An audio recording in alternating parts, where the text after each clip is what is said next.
আচ্ছা, ভারতে কিন্তু এখন এক অন্যরকম গোল্ড রাশ শুরু হয়ে গেছে।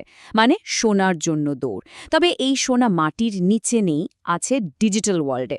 আর এই নতুন গোল্ড রাশের কেন্দ্রে আছে দুটো জিনিস: আর্টিফিশিয়াল ইন্টেলিজেন্স মানে এআই আর ডেটা সেন্টার। এই দুটোই কিন্তু আমাদের পুরো ডিজিটাল অর্থনীতিকে চালাচ্ছে। চলুন ব্যাপারটা একটু ভেঙে চড়ে দেখা যাক।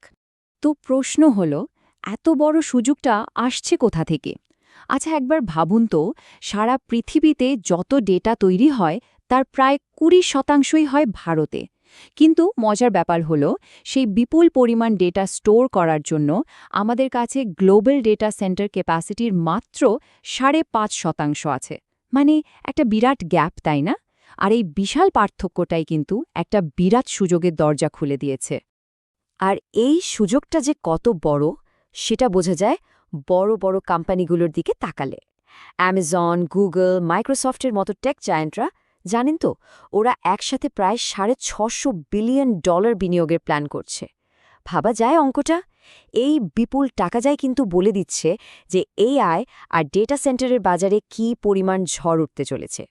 তাহলে এই যে আমরা নতুন সোনা বলছি, মানে এআই আর ডেটা, এটা আসলে কি জিনিস? এর মূলে আছে সেই ইনফ্রাস্ট্রাকচার বা পরিকাঠামো যা আমাদের পুরো ডিজিটাল দুনিয়াটাকে দাঁড় করিয়ে রেখেছে। তো চলুন প্রথমে সেটা একটু বুঝে নিই। ডেটা সেন্টারকে সহজ কথায় একটা ডিজিটাল গুদাম বলা যেতে পারে। ঠিক যেমন সাধারণ গুদামে জিনিসপত্র রাখা হয়, এখানে রাখা হয় ডেটা। মানে আমাদের পাঠানো হোয়াটসঅ্যাপ মেসেজ থেকে শুরু করে খুব জটিল এআই মডেল পর্যন্ত সবকিছু। এই ডিজিটাল গুদামগুলোই কিন্তু আজকের ডিজিটাল অর্থনীতির আসল ইঞ্জিন, বা বলতে পারেন কারখানা। আর ভারতে এই ডেটা সেন্টারের ক্ষমতা যে কি রকেট গতিতে বাড়ছে, সেটা একবার দেখুন।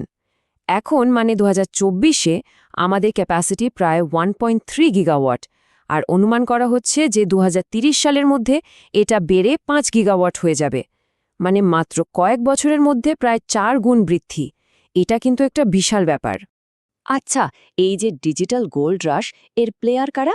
প্রথমত আছে গোল্ড মাইনার বা সোনার খনি শ্রমিকরা। এরা কারা?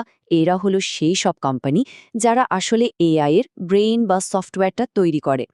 হ্যাঁ, এই কোম্পানিগুলোই হলো পুরো অপারেশনের আসল মস্তিষ্ক।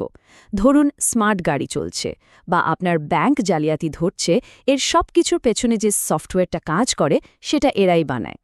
এক কথায়, এরাই এই টেক বিপ্লবের মূল কারিগর। যদি কয়েকটা উদাহরণ দিই, তাহলে ব্যাপারটা আরও পরিষ্কার হবে। যেমন দেখুন কেপিআইটি টেকনোলজিস। এরা গাড়ির জন্য এআই বানায়, আর এদের ক্লায়েন্টদের মধ্যে বিএমডব্লিউ, হন্ডার মতো বড় নাম আছে। আবার আছে পারসিস্টেন্ট সিস্টেমস, যারা ব্যাংক বা হেলথ কেয়ারের মতো বড় বড় ইন্ডাস্ট্রিকে এআই ব্যবহার করতে সাহায্য করে। আর টাটা এলেক্সির কথা তো বলতেই হয়। ওরা গাড়ি আর মেডিকেল ডিভাইসের জন্য এআই ব্রেন আর সফটওয়্যার ডিজাইন করে। কিন্তু একটা প্রশ্ন আছে, এই যে ডিজিটাল মাইনাররা, এই সফটওয়্যার কোম্পানিগুলো, এদের তো কাজ করার জন্য যন্ত্রপাতি লাগে, তাই না? এআই সফটওয়্যার তো আর হাওয়ায় চলে না। এর জন্য তো একটা মজবুত ইনফ্রাস্ট্রাকচার দরকার। আর ঠিক এখানেই এন্ট্রি হয় দ্বিতীয় দলের প্লেয়ারদের, যারা এই গোল্ড রাশের সোনা না খুঁজে বরং বেলচা আর শাবল বিক্রি করছে। এরা হলো সেই সব কোম্পানি যারা ডেটা সেন্টারের জন্য যা যা লাগে সেই পরিকাঠামোটা তৈরি করে দেয়। আর ইতিহাসে তো আমরা দেখেছি, গোল্ড রাশের সময় সোনা খোঁজার থেকেও বেলচা বিক্রি করে অনেকে বেশি লাভ করেছে। একটা ডেটা সেন্টারের মূলত 4টে পিলার বা স্তম্ভ থাকে। ভাবুন তো, 1 নম্বরে আছে সার্ভার। এটাই হলো আসল ব্রেন আর স্টোরেজ। 2 পাওয়ার, 24 ঘন্টা নিরবিচ্ছিন্ন বিদ্যুৎ, সাথে জেনারেটর বা ব্যাকআপ সিস্টেম। 3 কুলিং সিস্টেম, কারণ এই সব মেশিন থেকে প্রচণ্ড তাপ বেরোয়, তাই সেগুলোকে ঠান্ডা রাখা খুব জরুরি। আর 4 নম্বরে হলো connectivity, high speed fibre optic cable, যা দিয়ে ডেটা আলোর গতিতে যাতায়াত করে। আর এই 4টে স্তম্ভকে সত্যি সত্যি বানাতে গেলে একটা বিশাল ইকোসিস্টেমের দরকার হয়। অনেক কোম্পানি মিলে কাজটা করে। যেমন ধরুন, পাওয়ার সিস্টেমের জন্য আছে এবিবি, সিমেন্স, কুলিংয়ের জন্য Blue Star, Voltas, high performance server বানানোর জন্য নেটওয়েব টেকনোলজিস, আর ফাইবার কেবলের জন্য কেইসি বা আপার ইন্ডাস্ট্রিজের মতো কোম্পানিরা তো আছেই।